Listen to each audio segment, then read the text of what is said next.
Livro novo da Helena Ferrante, A Vida Mentirosa dos Adultos, chegou na caixa 021 do Clube de Leitores da Intrínseca, o Intrínsecos, e é sobre ele o assunto de hoje.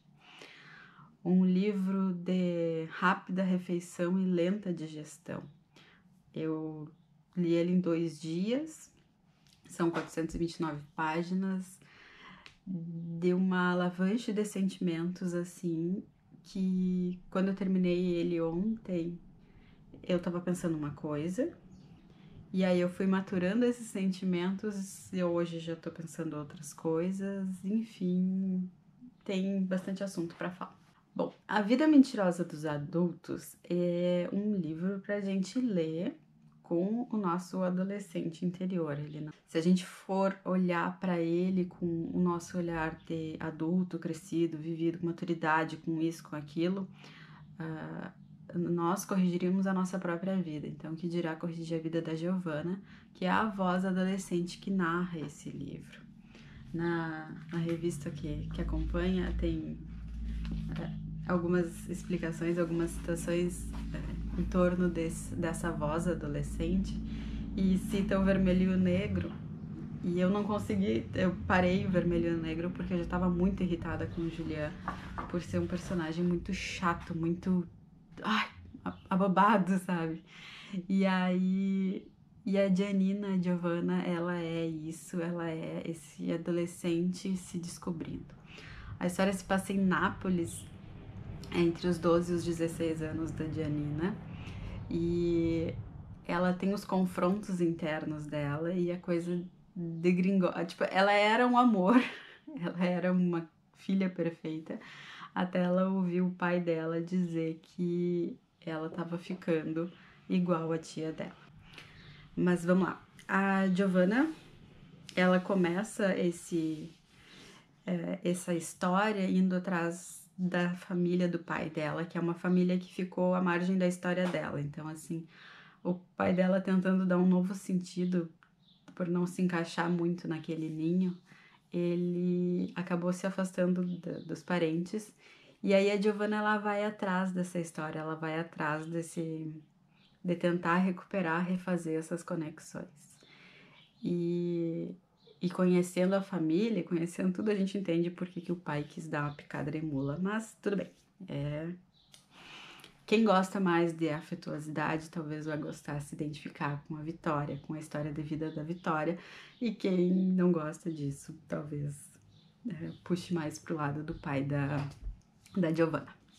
Mas enfim, e aí nessas descobertas todas, nessa loucura toda dela querer reconectar essa família, ela tá na adolescência, ela tá se descobrindo, ela tá se encontrando com os problemas dela, com as deficiências, as debilidades dela, e nesse ponto eu acho que se não fosse um livro que eu me identificasse tanto em muitas coisas, tanto no sentido de famílias, enxergar assim, ó, a Giovanna, ora era eu, ora era algumas pessoas próximas, ora eram outras pessoas próximas. Então, assim, eu consegui dar uma cara muito familiar para todos os personagens. Então, eu consegui me apaixonar pela história por isso. Porque senão eu ia ficar muito tensa, eu ia ficar muito louca com essas criaturas gritantes do livro. É um livro com muitas referências às famílias, às relações familiares. Então, tudo que eu falei da casa holandesa, que dá vontade de ter um irmão, com a relação do Danny e da Maeve, agora a gente já não tem mais essa vontade, a gente tem vontade de ser um ovo de lagarto em cima de um vulcão, assim, porque são relações difíceis de manter. Ela tem uma tia que se intromete, ela tem... Quando na revista também fala das vozes de Nápoles, né, o que é esse mundo apresentado dessa periferia napolitana e eu dei risada, porque eu li a revista depois, né? E aí eu dei risada, porque pra mim o livro foi aos berros, o livro é aos gritos, assim, esses personagens, eles gritam, eles falam, eles se xingam, eles abrem portas, fecham portas e a gente fica nessa tensão, nessa angústia, nessa explosão de sentimentos. Ele é um livro extremamente passional.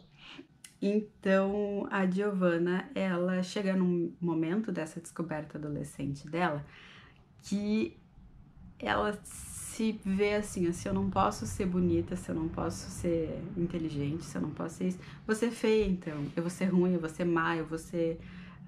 ela começa um processo de autodestruição. E eu passei por esse processo, eu passei na minha adolescência exatamente, praticamente na mesma fase que a Giovanna, eu passei por esse processo de me ver, bom, se eu não posso ser a mais bonita, sempre tive problema com o peso, enfim, problemas em relação a algumas coisas. E então, se eu não podia ser bonita, ou não podia ser magra, ou não podia ser isso ou aquilo, a gente começa um processo de autodestruição. E hoje, lendo, eu fiquei tentada a corrigir a Giovanna, mas é preciso entender esse momento da vida dela. Lá com 12, 13, 14 anos, eu também estaria passando por esse aperto. Mas então a história é muito bonita, é muito legal. Ela termina com uma grandíssima brochada e a gente percebe que todo mundo é podre, que todo mundo é complicado, que as pessoas são falhas e ela é muito crua nessas relações entre as pessoas. Acho que tem um pouquinho de excesso de vergonha alheia. Eu me sinto muitas vezes constrangida com algumas coisas durante a leitura, mas faz parte e eu achei que dentro do livro todo talvez se encaixasse nesse processo de construção. Não existem heróis nessa porcaria, tipo, tá todo mundo no mesmo barco, tá todo mundo muito errado, tá todo mundo muito mal. E eu acho que essa é a grande frustração do livro, quando a gente termina e percebe que é ruim. Tipo, a vida é assim, não é que o livro seja ruim, é que a vida é assim, a vida é complicada. Giovanna ela nem de longe ela pode ser uma heroína, porque ela é extremamente falha, ela é extremamente... tem desvios, assim, que incomodariam, assim, a mocinha perfeita de uma história.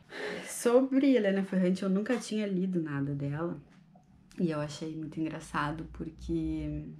assim como as pessoas indicam os livros indicam as pessoas. E eu nunca tinha lido, pelo fato de que uma pessoa muito insuportável que eu conheço e que é uma pessoa extremamente desagradável, que fala com aquele sentido de sabe com quem tu tá falando?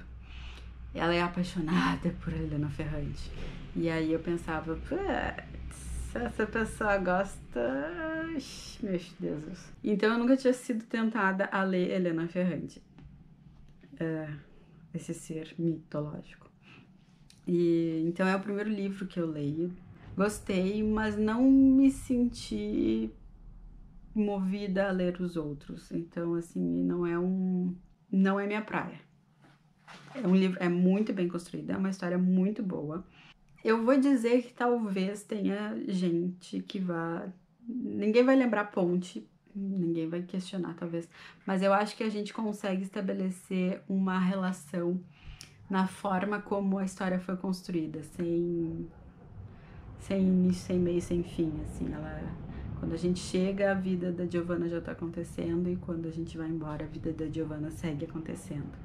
Então, assim, eu vou ver em que ponto que eu vejo muita semelhança com Ponte. Eu vejo construção de personagens, eu vejo construção de periférica, construção de cidade, muda a cultura, mas eu vejo muito de Ponte aqui nesse livro.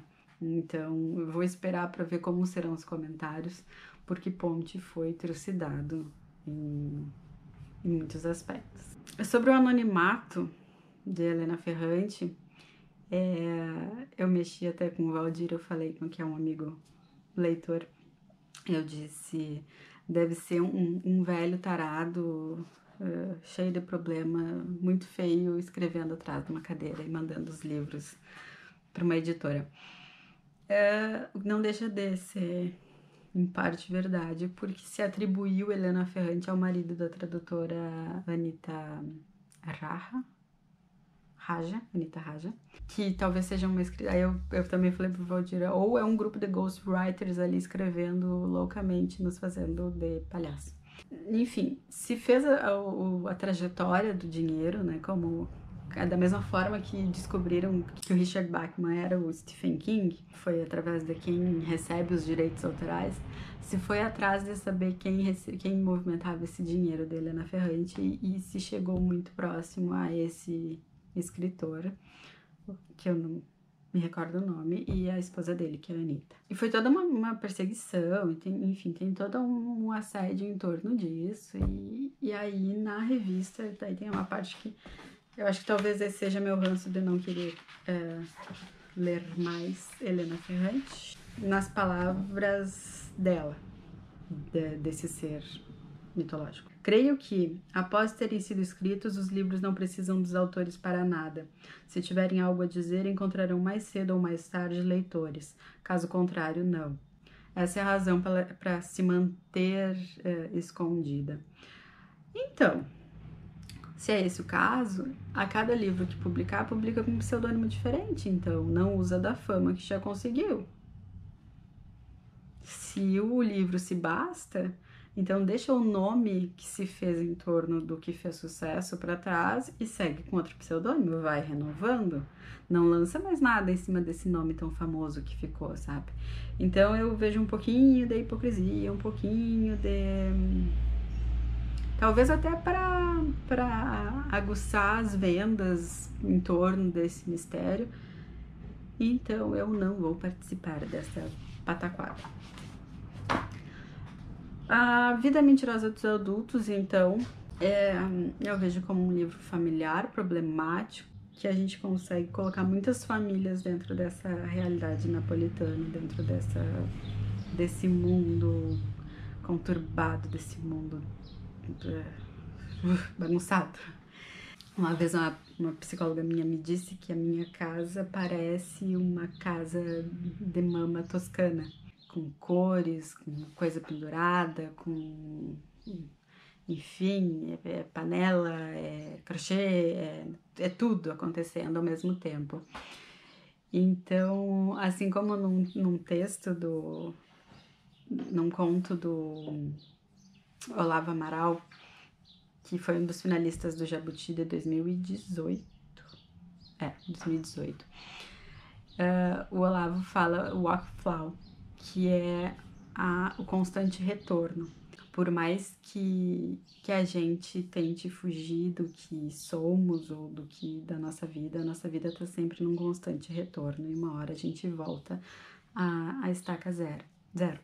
Então, assim como Giovanna, assim como o pai dela, o Andrea, assim como os personagens do livro que tentam sempre fugir do Pascone, daquele bairro, daquela coisa toda, daquela vida turbulenta, ou da feiura, ou do modo de se comportar, a gente sempre volta para estaca zero. A gente acaba sendo sempre aquilo da onde a gente saiu. Então a gente carrega a sujeira nas botas, né? A gente leva para longe esse nosso eu mais internalizado, a gente leva o lugar, a gente leva a cultura, a gente leva os costumes, a gente leva a genética junto, e isso é muito assustador. Então, ele é um livro que consegue identificar bastante esse processo todo de construção familiar densa. Mas é isso, eu não vou me alongar mais. A editora Intrínseca, é uma dica assim, ó, eles podiam mandar um e-mail para todo mundo explicando o processo do envio do correio do impresso econômico, tá? porque as pessoas recorrentemente ficam falando que, ai, porque foi postado e nunca mais atualizou, não sei o que, não sei o que, e as pessoas não conhecem esse processo de envio. Então eu acho que dava para dar uma explicadinha, mandar um e-mail e explicar o que é o processo de envio de impresso, que ele não tem o rastreio passo a passo, porque eu tô cansada de explicar.